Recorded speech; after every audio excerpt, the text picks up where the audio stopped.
অথচ অনেক আলেম পর্যন্ত এখন দেখছি নামধারী জালেমের কাতারে।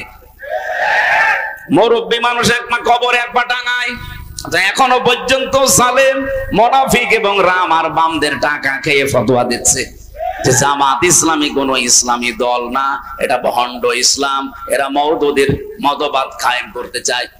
আপনি মরণের আগে এরকম মিথ্যা কথা, মিথ্যা তহমত দিতে পারলেন, আপনার তো ঈমান নসিব হবে না। এত বড় মিথ্যা তহমত দেন কি করে? উনি জেলার সহকারী সেক্রেটারি, জিজ্ঞাসা করেন তো এই দেশে জামাত ইসলামী মওদুদিবাদ প্রতিষ্ঠা করতে চায়।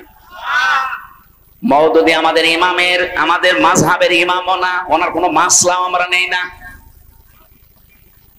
ওনার একটা বিষয় শুধু আমরা নিয়েছি যে গণতান্ত্রিক পদ্ধতিতে ইসলাম কায়েম করা। আপনার কাছে যদি এটা ভালো না লাগে, আপনি অন্য কোন পদ্ধতি দিতে পারেন, দেন।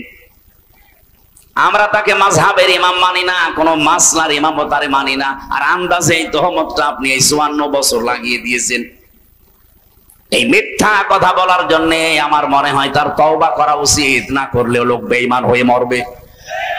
সামনে ইসলাম আসতেছে, আপনি একটু বুক বাঁধেন, বড় আশা নিয়ে বুক বাঁধেন। এবার দেখবেন যে কোরআন দিয়ে বাংলাদেশ চললে কেমন দেখা যায়, ইনশাআল্লাহ। কোনো ভয় নেই, যত চাপাবাজি করুক। বিভিন্ন মানুষ দেখছে চাপাবাজি করছে, এই যে ফজু পাগলা কি চাপাবাজ, কুয়াডাঙ্গার একজন আছে দুদু মিয়া, এ চাপা ছাড়া কি আছে? আশা করছি এই মানুষদের কথায় বিভ্রান্ত আমরা হব না। আমরা কোরআনের উপরে 100% বিশ্বাস রাখতে চাই, ইনশাআল্লাহ। একটা কথা উচ্চারণ করেছিলেন, এদেরকে আল্লাহ জাহান্নামে দেবে না একটা কারণে, এরা দুনিয়ায় যাই করুক না কেন দিন কায়েমের জন্য এরা চেষ্টায় ছিল।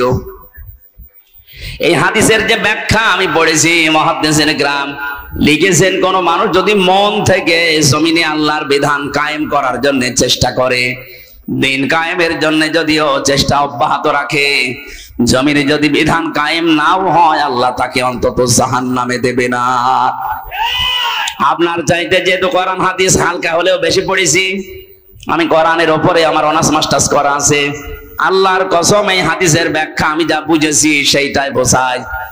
এই পৃথিবী থেকে যদি জাহান্নামে যেতে না চান, দিন কায়েমের জন্য যারা এই জমিনে চেষ্টা করছে, আপনি তাদের সাথে থাকবেন।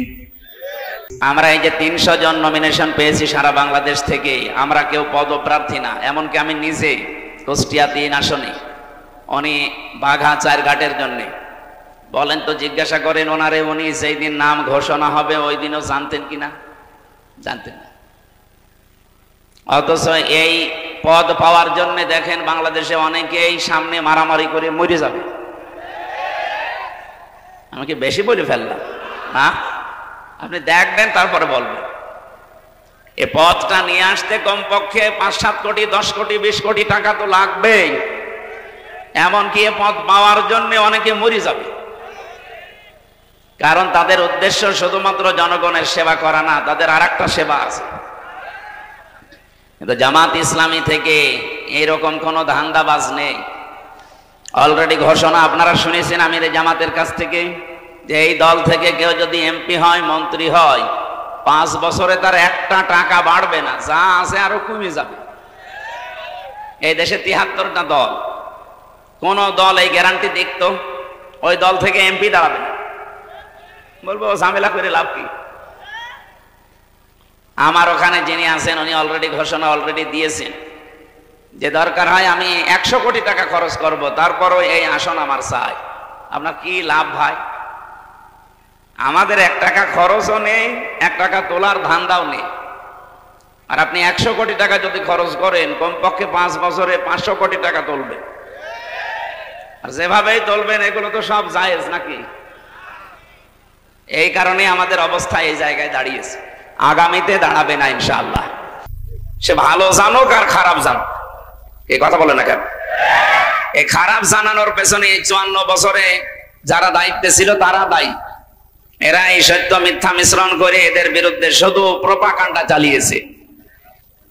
অথচ জনগণের কাছে 54 বছর আসতেই দেয়নি। 1 বছর মাত্র এসেছে, দেখেন দলে দলে পালে পালে মানুষ এখন ইসলামে আসতেছে। বিশেষ করে ডাকসু আর জাকসুর পরে তো টর্নেডো বয়ে যাচ্ছে দেশে।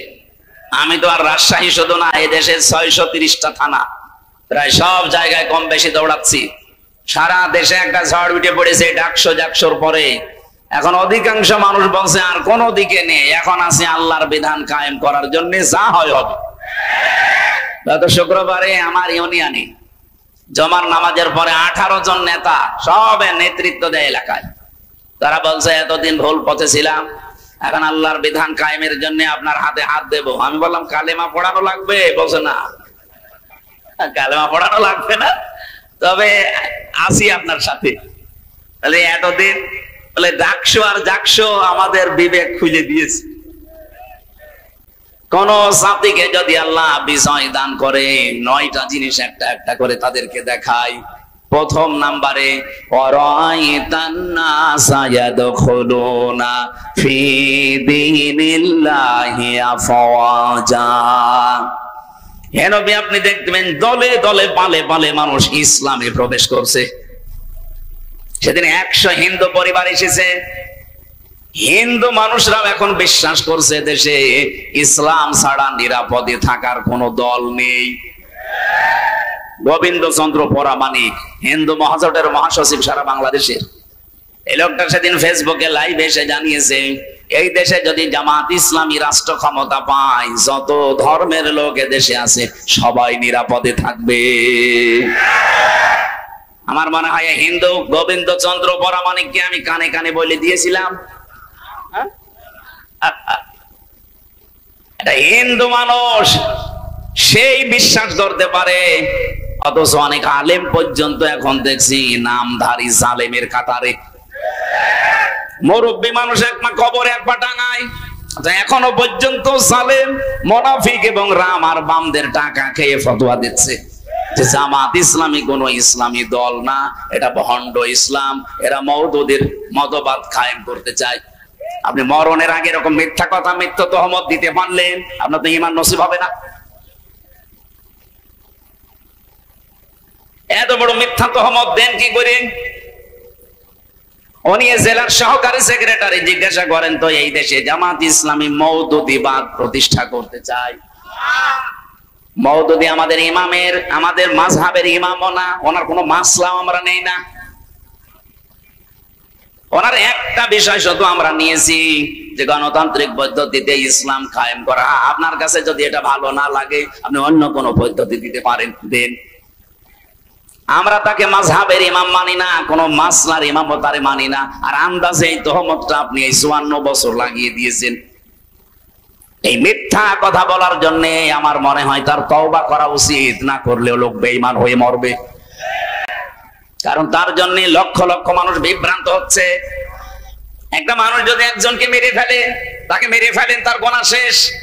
একজন মানুষ যদি 1000 মানুষ হত্যা করার কাণ্ডারি হয়, যেমন হাসিনা, ও তো একজন মারে নাই, ও মানুষ একজন, কিন্তু মানুষ হত্যা করার তালিকায় ওর নাম লক্ষ লক্ষ।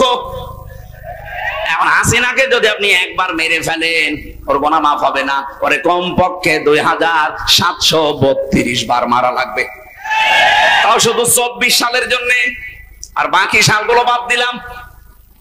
একজন মানুষকে আপনি এতবার মারতে পারবেন? ওর এত জীবন আছে, আর ওর যা জীবন, ও তো জীবনই না, ও তো বোনাস হায়াতে আছে। কি কথা বলেন?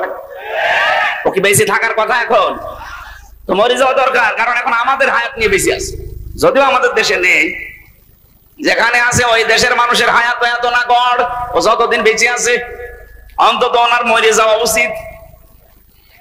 কারণ এই পৃথিবীতে আমি দেখলাম গোপালী, নেপালি আর মোদিজি সব পালানোর ধান্দায় আছে। আমি যেটা বোঝাতে চাই, একজন মানুষ যদি একজন মানুষকে বিভ্রান্ত করে, তার একটা গুনাহ হয়েছে।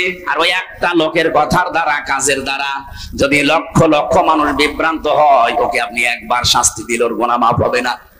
এই জন্য ইসলামের নাম নিয়ে হোক আর অন্য কোন নাম নিয়ে হোক, এদেশে যেহেতু এখন সব ইসলাম এক জায়গায় হওয়ার একটা সম্ভাবনা দেখা অলরেডি দিয়েছে। যাদের ভেতরে এতদিন ছোটখাটো বিষয় নিয়ে মত পার্থক্য ছিল, এখন সব বাদ দিয়েছে। তারা বলছে এবার ইসলামের বাক্স যাবে একটা। এই জন্যই তো জালেম আর মুনাফিকদের মাথা খারাপ হয়ে গেছে। তারা এতদিন যারা আমার বলতে হুজুর দোয়া করেন, এখন দোয়া না বদ দোয়ার জন্য ডাকি না। তারা বুঝে ফেলেছে যে 8 দল না, এদেশে আরো যারা ইসলাম চায় তারা যদি সব এক হয়ে যায়, এখন যাদের ডাকে সাড়া দিয়ে হচ্ছে তাদের বিরুদ্ধে টার্গেট লাগাও। এই কারণে জামাত ইসলামী ভণ্ড, এরা মওদুদিবাদ, এই কথাগুলো এই 54 বছর পরে আবার নতুন করে আরম্ভ করেছে অনেক আলেম নামে জালেম। আমি জালেমই বলবো, কারণ মিথ্যা কথা বলেন কেন আপনি? সুতরাং জামাত ইসলামী এখন আর ফো দিয়ে শুধু তাবিজ করে দেশ থেকে উড়িয়ে দেওয়া যাবে না। এ কিন্তু রাজধানী থেকে শুরু করে ওয়ার্ড পর্যন্ত এদের কমিটি এখন একেবারে মানে শিকড় গেড়ে অলরেডি মাটি নিচে চলে গেছে। এই জন্য এই সমস্ত ধান্দায় যারা আছেন, এই ধান্দাবাজি বাদ দেন। এদেশের মানুষ এখন কিন্তু সচেতন। আগস্টের 5 তারিখের আগে দেশের মানুষ আর বসবাস করে না। এখন চলছে সেপ্টেম্বর মাসের 17 তারিখ না 18 তারিখ। এই জন্য হিসাব নিকাশ করে চলেন। আশা করছি আপনাদের বিবেক খুলবে। এরপরও যদি কেউ দাদা বাবুদের কথায় নাচেন, যা হয়েছে আপার আপনাদেরও তাই হবে। আপনাদের আমরা ভালোবাসি, আপনারা মুসলিম মানুষ। আশা করছি অন্তত ভারতের আগ্রাসন যেন এদেশে আর দানা বাঁধতে না পারে। যাদের দ্বারা বাঁধবে জাতি কিন্তু খুব সতর্ক, তাদেরকে চিনে ফেলবে, জীবনের মতো তাদেরকে তালাক দেবে। এদেশে কোনো ভারত প্রীতি চলবে না। কথা বলেন না কেন? এই দেশ যদি চলে, দেশের 18 কোটি মানুষের সিদ্ধান্ত অনুযায়ী চলবে। কোন দাদা কোন বাবার কথায় আমরা চলতে চাই না। কোন জেলা যেন? রাজশাহী। পাশে নাটোর, ওখানে আর এক মন্ত্রী ছিল, খালি পলক মারে। কি অবস্থা এখন দেখেন। সেদিন আমি আদালতে হাজিরা দিতে গিয়েছিলাম আমার মামলার, যে দেখে আল্লাহর ওলি কাঁদতেছে। অথচ কি গেট আপ ছিল দেখেছেন? এক এক সময় এক এক সাজে থাকতো। এখন আপনজন বলতে তার কাছে আর কেউ নেই। তার যে পরিচয় দেবে, সে পরিচয় দিলেও ভয় পায়। আপনজন যারা স্ত্রী পুত্র শব্দ বাইরের দেশে চলে গেছে, তার কাছে এখন এক প্যাকেট বিরিয়ানি নিয়ে খাবার নিয়ে কেউ যাবে সেই রকম মানুষও নেই। অথচ কি দাপট ছিল তার। এই জন্য আমার মনে হয় পলক সাহেবের কাছে শিক্ষা নেওয়া দরকার। মাত্র 1 বছর 1 মাসে তার চেহারা যা হয়েছে, আপনি এখন দেখলেও চিনতে পারবেন না পলক না পলকের দাদা।